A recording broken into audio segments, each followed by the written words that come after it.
Este día el Señor le ha placido que comparta con ustedes esta palabra y se llama unidad en la diversidad. Pareciera incomprensible, ¿verdad? ¿Cómo en medio de tantas personas diferentes puede haber unidad? Pero esto es lo que el Señor nos dice que sí. Así es que en el pasaje que nosotros leímos en San Juan capítulo 17, nos dice que esta se llama la oración sacerdotal.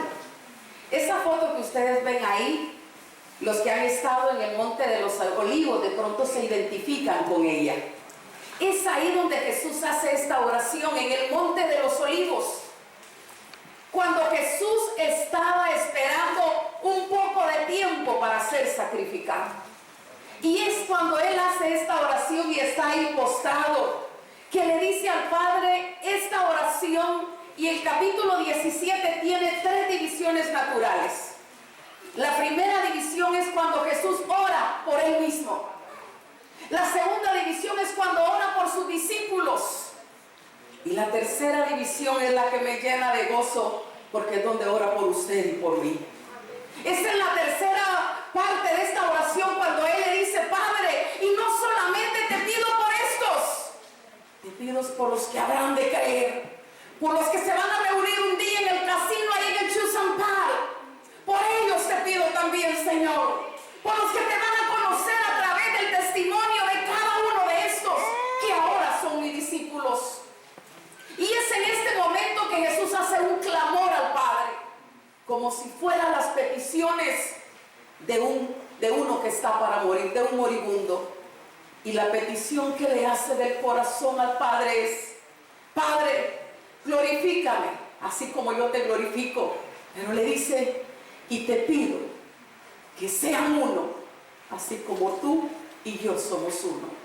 ¡Qué clamor el del Padre! ¡Qué oración! Aún en el momento de ser sacrificado, Él solamente se recuerda que está dejando una iglesia por la que va a morir, por la que va a ser sacrificado, pero que sabe que esta iglesia puede ser afectada por el enemigo, que sabe que esta iglesia puede ser atacada, y le dice: Padre, que sean uno, que sean uno, Padre, solamente eso te pido. Que sean uno. ¿Quiénes quiere que sean unos? Sus discípulos, sus seguidores. Quiero que sean uno, Señor. Y le dice esto: yo ya no estoy en el mundo.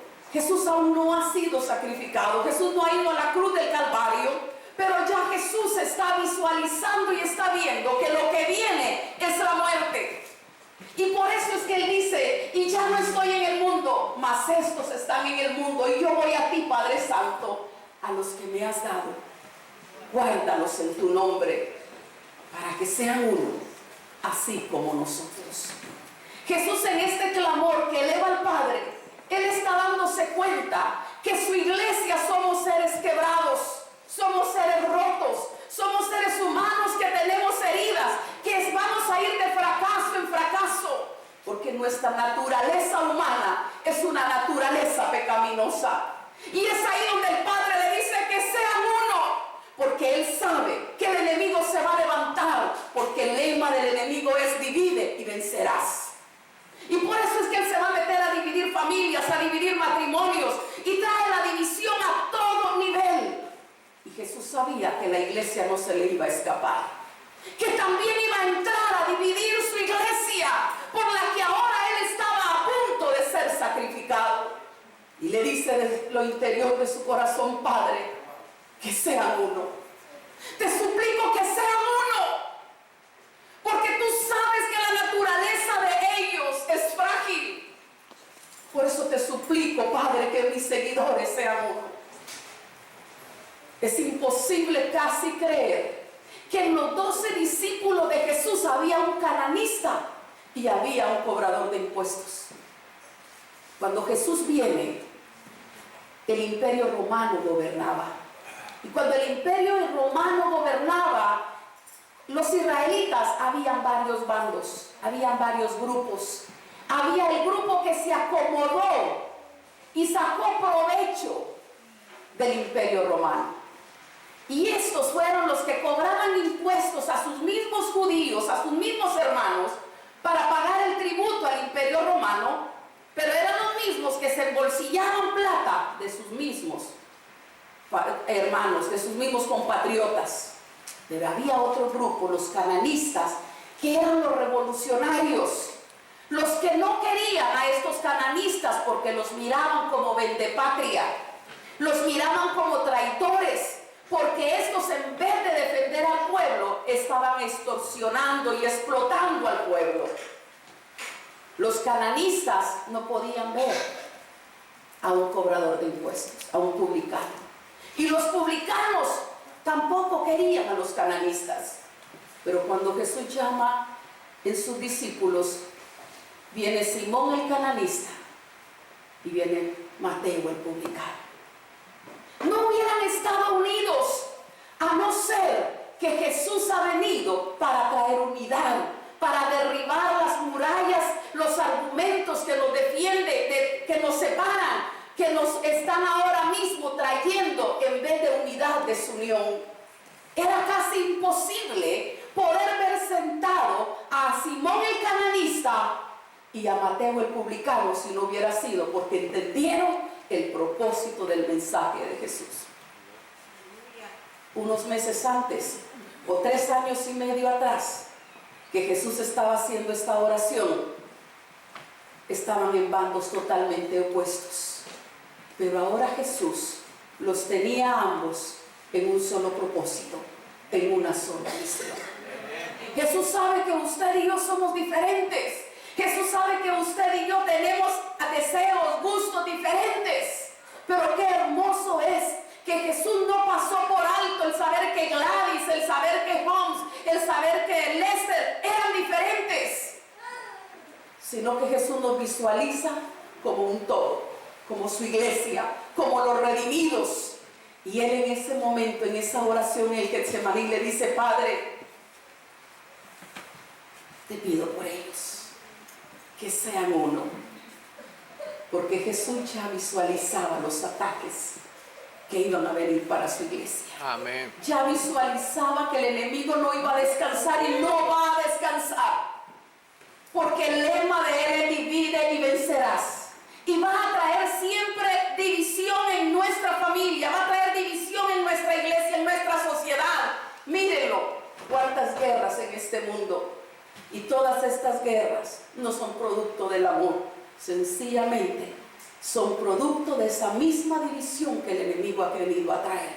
Pero no solamente le dice a sus discípulos que sean uno, sino que ahí mismo Jesús se toma la prerrogativa y le dice: Padre, como tú y yo somos uno, así es que yo quiero que ellos sean uno. ¡Qué modelo tan hermoso! Yo no sé si usted alcanza a entender esto y a disfrutárselo. Padre, yo te glorifico a ti, tú me glorificas a mí. Había respeto, había unidad.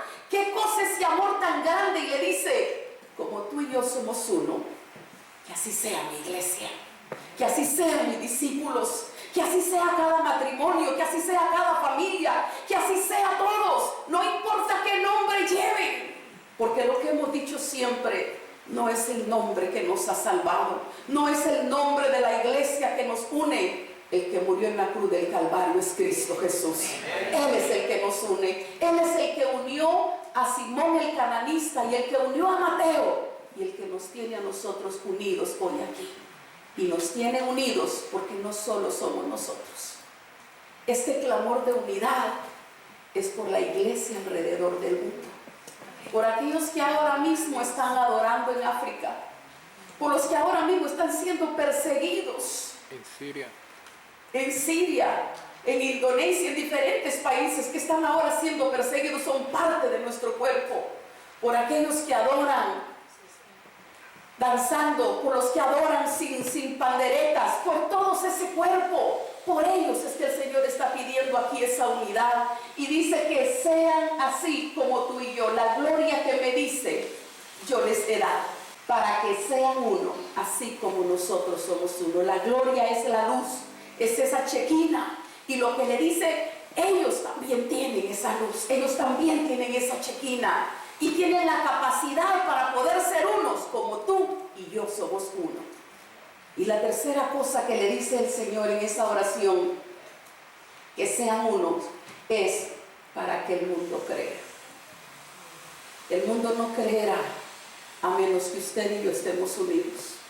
Que depongamos las armas, que le vengamos delante del Señor y le digamos: Señor, aquí estoy hoy, dispuesto a amar a mi hermano, aunque no le guste el chocolate como a mí me encanta, dispuesto a amar a mi hermano aunque la tortilla le sepa cartón. Aquí estoy dispuesto a amar a mi hermano aunque los frijoles le parezcan alimento de otro planeta. Aquí estoy dispuesto a amar a mi hermano aunque el deporte para él no sea algo agradable. Que depongamos esa naturaleza y le digamos: Señor, aquí estoy dispuesto a poder someterme a ti, porque quiero que los que todavía no te conocen, porque quiero que los que están perdidos, porque quiero que esos que ahora mismo están en vicios, esas personas que ahora están sin ti, sin esperanza, puedan conocerte. Porque lo que usted y yo vamos a hacer de derribar, de poner nuestras armas, no es por nosotros mismos, solamente es por aquellos que no conocen y que todavía necesitan que la luz del Evangelio ilumine sus vidas. Es por ellos, por aquellos que ahora mismo están caminando día a día para el infierno, por aquellos que ahora mismo no tienen una esperanza, no saben dónde correr y dónde ir. Y la desunión, cuando nosotros dejamos que reine en nuestras vidas, está evitando que ellos conozcan de Dios. Y recuerdo a un hombre que dijo, Mahatma Gandhi: me encanta el Evangelio. Me encanta el Evangelio cuando yo lo puedo leer en la Biblia. Lo que no me gustan son los cristianos. ¿Cuánto de nuestra vida ha detenido que otros conozcan de Jesús? ¿Cuánta vida nuestra está estorbando para que nuestros vecinos tengan conocimiento de la verdad? ¿Cuántos estamos siendo de estorbo para que otros no conozcan de Jesús? Y esa es la oración de Jesús ahí en Getsemaní, antes de llegar a la cruz del Calvario, y le dice: Padre, que sean uno. Y esto es, hermanos, a mí me constriñe, porque es como la petición de un moribundo, y le dice: Padre, antes de que yo vaya ahí a esa cruz, antes de que yo sea sacrificado, solo te pido que sean uno. Señor, quiero que usted sea uno con su cónyuge, que usted sea uno con su familia, que usted sea uno en su iglesia. Y quizá nosotros podemos pensar ahora mismo: ¿cómo? Pero este es el clamor de Jesús. El apóstol Pablo escribe también a los efesios. La iglesia de Éfeso era una iglesia donde había gentiles y había judíos. Era una iglesia donde había ricos, había pobres y había esclavos. Una iglesia donde muchos habían conocido a Cristo, pero venían de adorar a la diosa Diana. El templo de Diana, de Artemisa, era el templo que se resaltaba en Éfeso. Y muchos habían venido al cristianismo, pero todavía habían arrastrado para ellos doctrinas y prácticas de su vieja adoración. Y Pablo está viendo que esto que hemos arrastrado, que no hemos soltado, va a poder causar conflicto en la iglesia de Éfeso. Y es lo que sucede. No es que el poder de Dios no se ha manifestado, es que a veces no hemos soltado ciertas cosas. Y le dice Pablo a la iglesia de Éfeso que Dios nos ha dado el Espíritu, pero le dice: sean solícitos en guardar la unidad. Pero no vaya a leer como un hermano que me leyó y dijo: solito en guardar la unidad. Pero solito, imposible. Lo que está diciendo: diligentes, dispuestos a guardar la unidad. Yo quiero que abran sus Biblias en Efesios capítulo 4 y vamos a leer del 1 al 3. Yo pues, preso en el Señor, os ruego que andéis como es digno de la vocación con que fuisteis llamados, con toda humildad y mansedumbre, soportándoos con paciencia los unos a los otros en amor, solícitos en guardar la unidad del Espíritu en el vínculo de la paz, un cuerpo y en espíritu, como fuisteis también llamados en una misma esperanza de vuestra vocación. Amén. Gracias, hermano. Y le está diciendo el apóstol Pablo a la iglesia de Éfeso, le da una recomendación que es para nosotros hoy también. Y dice, guarden la unidad. No le dice hagan la unidad. No le dice créenla, porque no podemos crear esa unidad. Porque esta unidad no es natural, carnal ni humana. A la unidad que Jesús está refiriendo es a la unidad del Espíritu. Y por eso Él le dice, ¿saben algo? Esta unidad no la pueden hacer ustedes. Sabemos de iglesias que se han unido y a todos les están dando el mismo modelo, construyen los templos iguales, todos se visten similares. Pero Jesús estaba hablando no de esta unidad externa, no estaba hablando de la unidad en la que nosotros nos vestimos similares para parecernos. Jesús estaba hablando aquí de una unidad que solamente la puede dar el Espíritu Santo de Dios. Y si usted no ha nacido de nuevo, y si usted no ha tenido ese encuentro personal con Dios, quizá usted diga hoy, pastora, pero yo no miro por ningún lado la unidad. Yo le voy a decir, hermanos, se necesitan ojos espirituales para ver la unidad. Y si no hay ojos espirituales, no la va a poder ver, porque quiere decir que el Espíritu Santo de Dios no está en usted. Porque esta unidad espiritual solo la ve el que ha nacido de nuevo. Porque no somos unidos con la iglesia nominal. Jesús está hablando de la iglesia redimida, de la iglesia por la que Él murió y que tiene Espíritu Santo en usted y en mí. Porque muchos podemos estar en la iglesia. Y Él dice, en aquel día muchos me van a decir, Señor, Señor, en tu nombre eché fuera demonios. Y yo voy a decirles, dice Jesús, apártense, que no los conozco. Porque como decía el pastor la semana pasada, no es porque usted estudie, no es porque usted tenga la Biblia, no es porque usted ore. Aunque esto es importante y aunque esto es parte de un nacido de nuevo, sino es porque hayamos tenido un encuentro personal con Jesucristo. Amén. Podemos estar años, podemos sabernos toda la Biblia. Por eso es que Jesús dijo, por su fruto los conoceréis. Porque es el fruto el que nos va a dejar ver quién es el que mora en nosotros. Alguno puede decir, el Espíritu me dijo aquí, el otro dice, el Espíritu me dijo allá. No es que haya dos espíritus, sino que uno de los dos es espíritu equivocado. Uno de los dos no es espíritu de Dios. Y dice la palabra del Señor que si Dios ha hablado, la palabra se cumple. Y cuando no se cumple, usted sabe cuántos profetas han salido en este tiempo. Usted sabe cuántas obras de profecía y cuántas de esas profecías no se han cumplido. Porque sencillamente el Espíritu que habló no es el Espíritu Santo. Y eso es lo que está diciendo aquí el apóstol Pablo a la iglesia de Éfeso. Yo quiero que ustedes sean diligentes en guardar la unidad y se den cuenta que la unidad no es por lo que ustedes creen, no es por lo que ustedes se vistan del mismo color. Aunque hoy andamos muchos de rojo aquí, ¿verdad? Me preguntaba el hermano, ¿y por qué andan de rojo? Y yo dije, y es porque el Señor nos puso de rojo hoy, a muchos. No es porque estemos del mismo color y del mismo peinado, sino que esta unidad de la que Jesús está hablando es la unidad del Espíritu Santo. Cuando usted no puede estar tranquilo, cuando usted no puede estar tranquilo sabiendo que está enojado con su hermano, porque hay un espíritu que le constriñe, que le lleva y que le dice, arrepiéntete, perdona, restaura esa familia, restaura esa vida. Amén. Porque cuando el Espíritu de Dios esté en nosotros, no nos va a dejar tranquilo, créalo. Por eso dice, no se ponga el sol sobre vuestro enojo. Y no se va a poner, no se va a poner, porque el Espíritu de Dios está ahí.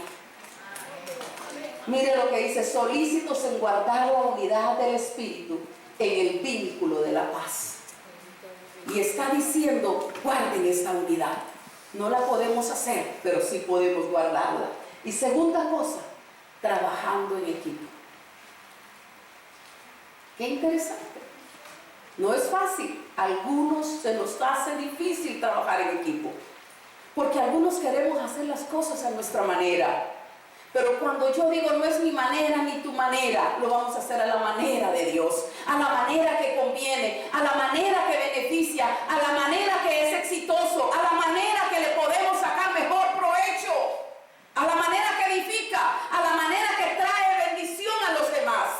Cuando no estoy pensando en mí, cuando no estoy pensando en usted, sino estamos pensando en los más que podemos ser beneficiados. Y esto es lo que pasó con la iglesia primitiva. Vamos a darnos cuenta cómo esta oración de Jesús en el Getsemaní fue escuchada inmediatamente. Porque la iglesia primitiva tenía algo hermoso. Si esta iglesia primitiva no hubiera disfrutado y hubiera proyectado esta unidad, hubiese sido difícil que la iglesia de Cristo lograra lo que ha logrado hasta hoy. Oigan lo que pasó con esa iglesia primitiva. Léalo, quien lo tenga. Y la multitud de los que habían creído era de un corazón y un alma, y ninguno decía ser suyo propio, nada de lo que poseía, sino que tenían todas las cosas en común. Amén. Uy, lo volvemos a leer, ¿verdad que lo escucharon por allá? Hermanos, ¿nos lo lee de nuevo? Y la multitud de los que habían creído era de un corazón y un alma, y ninguno decía ser suyo propio, nada de lo que poseía, sino que tenían todas las cosas en común. Amén. Esa era la iglesia primitiva. La oración de Jesús estaba haciendo efecto, porque dice que la iglesia primitiva era de un corazón, de una alma. Nadie decía ser superior a los demás, nadie decía esto es mío. Todos lo tenían en común. El dolor del hermano era el dolor de toda esa iglesia. Y no está hablando de 12. No está hablando tampoco de los 120 que habían en el aposento alto. Era una multitud. Usted sabe que cuando el Espíritu Santo vino había más de 500 personas. Está hablando de una multitud que tenía un solo corazón, una sola alma, una sola visión y un solo propósito. Ahí es donde el Señor nos quiere llevar. Por eso es que el Señor está orando. Pero ¿qué es lo que está evitando que nosotros seamos unidos? Nuestros caprichos, nuestro egoísmo, vanidad, nuestra vanidad. Eso está evitando que seamos unidos. En el momento que usted y yo le pongamos y traigamos al trono, al altar del Señor, como dice también en Romanos, que pongamos nosotros nuestro cuerpo en sacrificio vivo, santo y agradable a Dios, y le digamos, Señor, no más egoísmo en mi corazón, no más, Señor, esa altivez y soberbia en mi vida, hoy la rindo. En ese momento, hermanos, se va a activar esa unidad de Dios en nosotros y la vamos a estar trabajando, colaborando. Y este es el llamado que el Señor nos está diciendo. Trabajar en equipo no es fácil. ¿Andarán dos juntos si no se pusieran de acuerdo? Es ponernos de acuerdo, es derribar esas murallas, es decirle, Señor, aquí estoy hoy, no para hacer mi voluntad, sino la tuya. Jesús mismo se lo dijo, Padre, tú sabes que yo quisiera morir antes de ti, que me quitaras la vida, no pasar esta copa, no pasar este sufrimiento, no pasar este dolor. Pero Jesús mismo le dice, no se haga mi voluntad, sino la tuya. Que no sea como yo quiero. Y yo sé que cuando yo puedo decirle al Señor, no lo que yo quiero, hermanos, es humillante. Porque cuando usted dice, no voy, no lo hago, y el Señor le dice, ve, y usted dice, no, y el Señor le dice, ve, es humillante. Y uno se da cuenta que el Señor está quebrantando el orgullo en uno mismo. Y cuando usted dice, Señor, aun cuando pase, aun cuando mi orgullo sea quebrantado, siempre que tu nombre sea glorificado. Y eso es lo que el Señor dice, trabajando en equipo. Así nosotros, siendo muchos, somos un cuerpo en Cristo y todos los miembros los unos de los otros. Yo sé que hay personas que a veces no les caemos bien o no nos caen bien. Pero hermanos, si hemos sido redimidos por Cristo Jesús, somos un solo cuerpo. Amén. Porque no es decisión suya, sino del Dios Todopoderoso. Y Él dice, somos muchos, pero somos un solo cuerpo. No somos un solo cuerpo, no somos más. Y la tercera cosa, que el Señor quiere que nosotros podamos trabajar en la unidad. No solamente colectivamente, individualmente. Y nos pone ahí varias cosas en el Efesios. Y nos dice aquí en Efesios, con humildad, con mansedumbre, con paciencia. Porque Dios sabe que una de las cosas que más nos cuesta a nosotros es quebrantar nuestro ego. Por eso la primera que escribió ahí el apóstol es humildad. Y la humildad es reconocer al otro superior. Y quiero decirle algo que me llamó la atención, era que para los griegos la humildad estaba lejos. Para ellos ser humilde, eso no se podía aceptar. Para ellos ser humilde era ser bobo, ser dundo. Pero cuando Jesús viene y comienza a poner en el altar del cielo y dice, la humildad es uno de los frutos del Espíritu, la humildad en el reino de los cielos es vista bien, los griegos comenzaron a abrir los ojos. ¿Por qué? Porque les parecía una bobada, que lo que ellos me desechaban y miraban como sin valor, Jesús lo exaltaba. Yo pues preso en el Señor os ruego que andéis como es digno de la vocación con que fuisteis llamados. Y cuando Él está diciendo que caminemos como es digno, no está hablando de la vocación del llamado que nos dio individualmente. No está hablando de que llamó al hermano Mario, de que llamó a la hermana Ivonne para un ministerio específico. Ahí está hablando la vocación con la que llamó a la iglesia completa. A todos. En tercer lugar, Dios quiere que vivamos en unidad. ¿Cómo vamos a vivir unidad? Y Él dice, creyendo una misma doctrina. Y les está diciendo a los efesios, no hay dos dioses, hay solo uno. No hay dos espíritus, hay solo uno. Y dice, hay un solo Dios y Padre, un solo espíritu, un solo bautismo, una sola fe. Y cuando usted y yo creemos eso, hermanos, esas murallas se derriban. Cuando comenzamos a buscar la dirección del Espíritu Santo.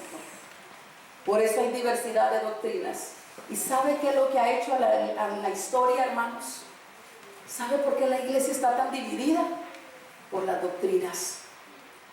Una iglesia tan grande. Ahora tenemos iglesias que se dividieron porque uno creía que la Santa Cena era para todos los redimidos y la otra dijo no. La Santa Cena no se la vamos a dar a un miembro de otra iglesia, tiene que ser miembro de esta iglesia. Y por ese detalle se dividieron. Otra iglesia se dividió porque uno dijo, yo creo en el lavatorio de los pies, y la otra dijo, no nos traiga lavatorio de pies a la iglesia. Hermanos, a veces por cosas tan pequeñas se han dividido las iglesias porque no hemos entendido que no hay dos Dios, no hay dos espíritus, hay uno solo. Y es cuando yo someto en un escrutinio de Dios lo que yo estoy creyendo y lo que yo estoy haciendo. ¿Estoy haciendo lo que tú quieres, Señor? ¿Estoy haciendo es lo que tu palabra dice? ¿O estoy haciendo lo que yo quiero y lo que yo digo? Un cuerpo, un espíritu, como fuisteis también llamados en una misma esperanza. Un Señor, una fe y un bautismo. No hay dos. No hay tres, hermanos, no hay razones bíblicas para que usted y yo podamos ser diferentes si Cristo ha nacido en nuestro corazón.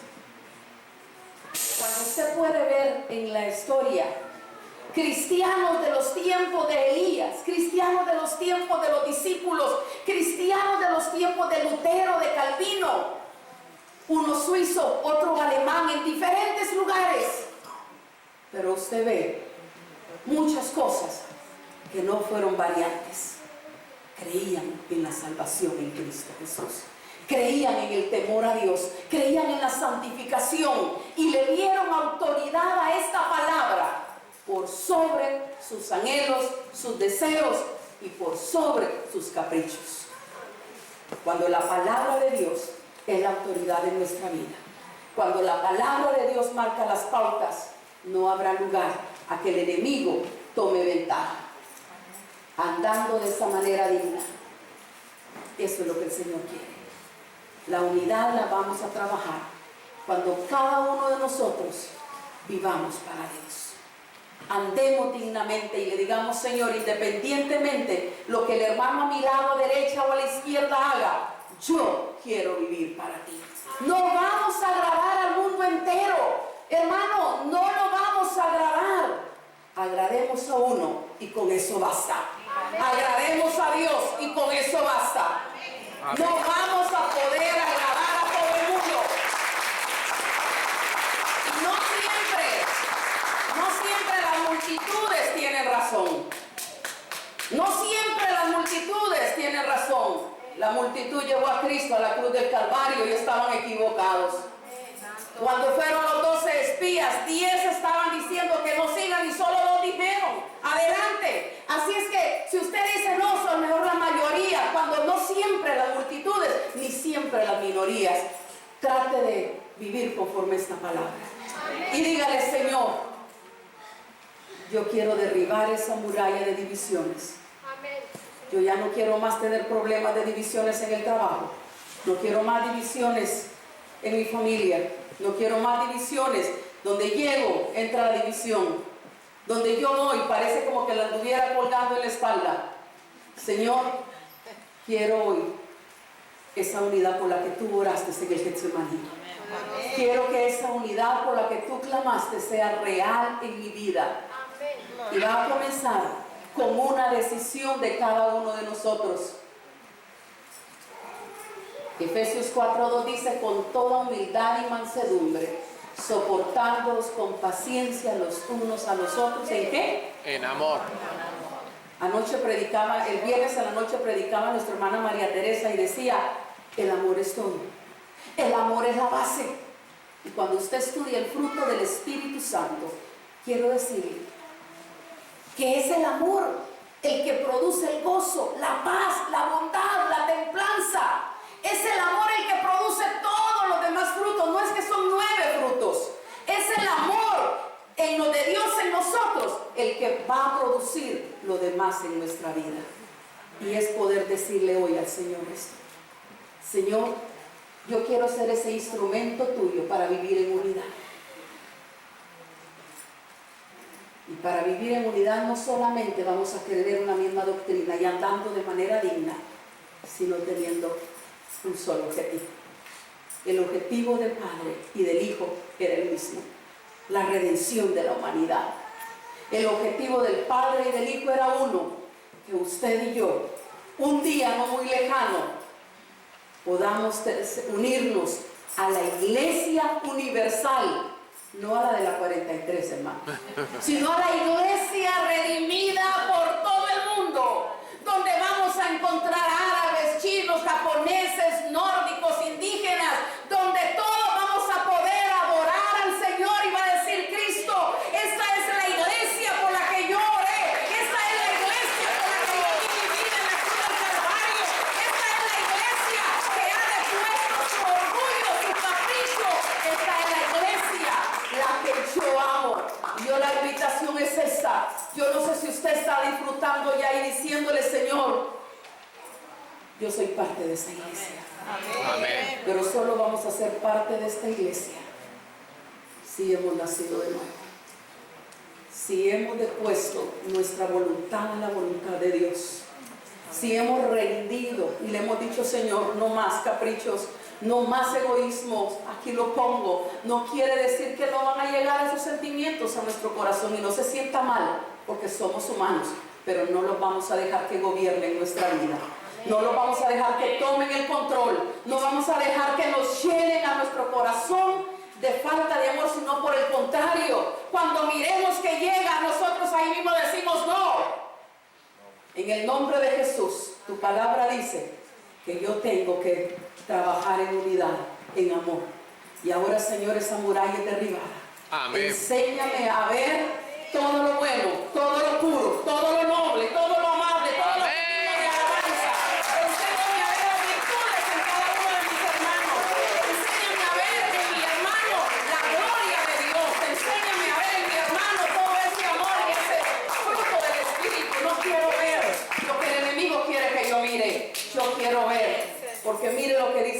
final de esa oración Jesús en el Juan 17. Padre justo, el mundo no te ha conocido, pero yo te he conocido, y estos han conocido que tú me enviaste, y les he dado a conocer tu nombre, y lo daré a conocer aún, para que en el amor con que me has amado, esté en ellos y yo en ellos. Pero el versículo anterior dice: Padre, aquellos que me has dado, quiero que donde yo estoy, también ellos estén conmigo.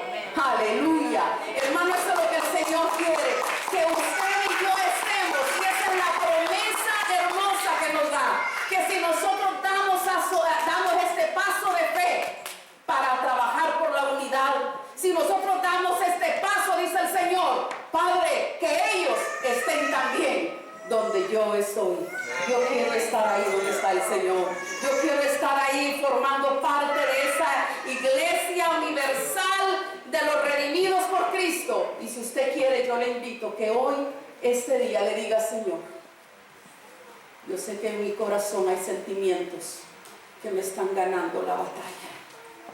Yo sé que en mi corazón hay sentimientos que me están llevando no a la unión, sino a la desunión. Yo le invito a que hoy se ponga de pie y le diga: Jesús, aquí estoy. Hoy entendí que esa oración que tú hiciste en el Getsemaní era por mí.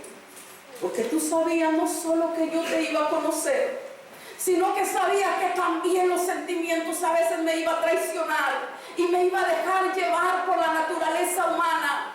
Pero hoy estoy aquí para rendirme una vez más y decirte: Señor, toma control de mi vida. Hoy pongo delante de ti todo sentimiento adverso, Señor. Hoy pongo delante de ti, Padre, todo sentimiento que no es tuyo, Padre, y me comprometo delante de ti a trabajar por mantener esa unidad de la que tú nos hablas en tu palabra. Porque no queremos ser obstáculo para que otros crean en ti, Señor. Porque no queremos estorbar, Señor, el que tú alcances a otros que están caminando para el infierno. Sino queremos ser, Señor, instrumentos de bendición para que todo aquel que nos conozca pueda verte a ti en cada uno de nosotros. Oremos. Señor, gracias. Gracias por esa oración del Getsemaní. Gracias, Señor, porque tú oraste por mí. Porque sabías que iba a creer en ti. Y gracias, Señor, porque sabías que soy frágil. Que a veces la naturaleza humana me gana. Y oraste, Señor. Y sé que esa oración hecha en el huerto, allá en el Getsemaní, Señor, es la que me ha tocado mi corazón. Sé que esa oración tuya, Jesús, llegó al trono. Que esa oración tuya es la que me ha ministrado mi vida, Señor, y la de muchos de nosotros, para dar este paso de obediencia y de fe. Ayúdanos a ser instrumentos de tu paz, te lo imploramos, en el nombre de Jesús. Amén. Que el Señor les continúe bendiciendo, hermanos. Amén.